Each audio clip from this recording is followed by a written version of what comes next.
क्या कर सकते हैं आप ऐसे ईर्ष्यालु के लिए? आपका कहना है कि ईर्ष्या करता है, जलनखोर है, तो आपको ये समझिए कि जलनखोर कहते किसे हैं? खाने वाला है। क्या खाने वाला? जलन खाने वाला। तो जलन आग जो खाता है उसके लिए आप क्या कर सकते हैं? आप कुछ नहीं कर सकते हैं। आपको कुछ करना भी नहीं है। करना क्या है? कुछ नहीं। आप अपने काम पर ध्यान दे सकते हैं, अपनी पॉजिटिविटी को बरकरार रख सकते हैं। ईर्ष्या करता है वो, ईर्ष्या की आग में जो भी जल रहा है, आप जानते हैं क्यों जल रहा है? इसलिए कि कहीं न कहीं आपसे वह अपने आप को हीन पा रहा है, कम अपनी औकात पा रहा है, इसलिए आपसे ईर्ष्या कर रहा है। उसी के लिए वो तरह तरह के आपके काम में व्यवधान डाल रहा है। वह तो अपने चारों तरफ आग का गोला पैदा कर लिया, जला रहा है, अपने आप को जला रहा है। क्योंकि ईर्ष्या की आग जहाँ भी पैदा होती है ना, वो उसी को जलाती है। आपको यही करना है कि उस आग के समीप मत जाइए। वो अपनी अच्छाइयों को जला रहा है, वो अपनी भविष्य की संभावनाओं को जला रहा है। जो संभावनाओं का द्वार उसके लिए खुला हुआ है, उसे वो बंद कर रहा है सदा सदा के लिए। तो पहली बात तो ये कि उस पर ध्यान ही नहीं देना है। आपको ध्यान कहाँ देना है? आपको ध्यान देना है अपने काम पर, अपने लक्ष्य पर, अपने भविष्य पर ध्यान देना है, अपने उत्तरदायित्व पर, अपने रिस्पॉन्सिबिलिटीज़ पर ध्यान देना है। आप यही कर सकते हैं। बाकी अगर आप उसके प्रश्नों का, उसके व्यवधान का, उसके अड़ंगों का आप जवाब देने जब जाते हैं, तो फिर आप भी उसी आग के संपर्क में आएंगे और फिर आपके अंदर भी ईर्ष्या पैदा होगी। आप भी अपनी पॉजिटिविटी को जलाएंगे।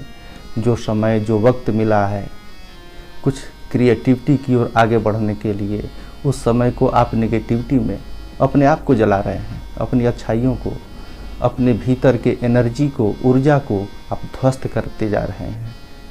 तो करना क्या है?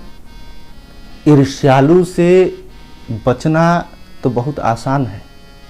आप अपने काम पर ध्यान दे सकते हैं, लेकिन ईर्ष्या से आप बचे रहिए। आप यही कर सकते हैं। आप उसके प्रति ईर्ष्या की आग में तप कर वह अनेक तरह की मानसिक और शारीरिक व्याधियों को, आधियों को निमंत्रित कर रहा है अपने जीवन में, और इसी दबाव में जी रहा है। तो ईश्वर से हम प्रार्थना कर सकते हैं, आप प्रार्थना कर सकते हैं कि ईश्वर, हे प्रभु, उसकी मदद करो। उसके अंदर जो ईर्ष्या की आग है उसे शांत करो। बस यही शुभकामना कर सकते हैं। और आपको तो प्रसन्न होना चाहिए। इससे क्या है, जैसे ही आपको पता चलता है कि आपके कुछ ईर्ष्यालु आपके विरुद्ध खड़े हो गए हैं, आपके लिए खुशी और गर्व का विषय है। आप नाराज हो जाते हैं, आप निगेटिविटी से भर जाते हैं। क्यों? मैं ऐसा इसलिए बोल रहा हूं क्योंकि ईर्ष्यालु की पहचान कैसे होती है? सबसे पहली पहचान यही है कि वो आपकी शिकायत करेगा। आपकी अच्छाइयों में से भी वह बुराई ढूंढ निकालेगा।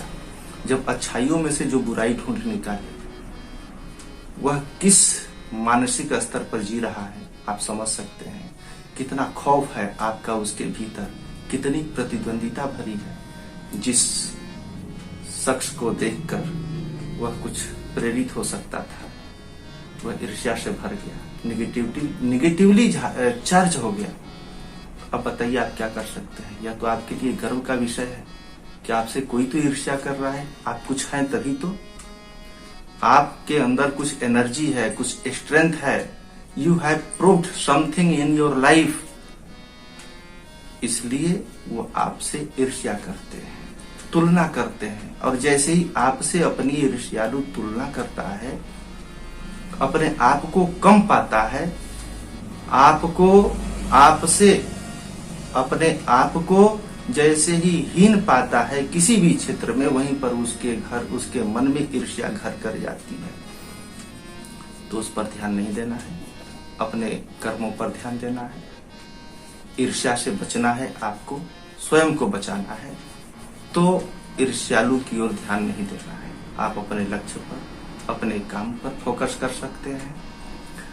मन से और शरीर से दो तरह से जब काम करते हैं आप, वाणी को तो छोड़िए, वाणी तो वही काम करेगी जो जैसा हमारा मन सोचेगा, लेकिन शरीर से दिखाने के लिए जो काम होता है उसका प्रभाव कम होता है, और जो मन से काम होता है उसका प्रभाव बहुत ज्यादा।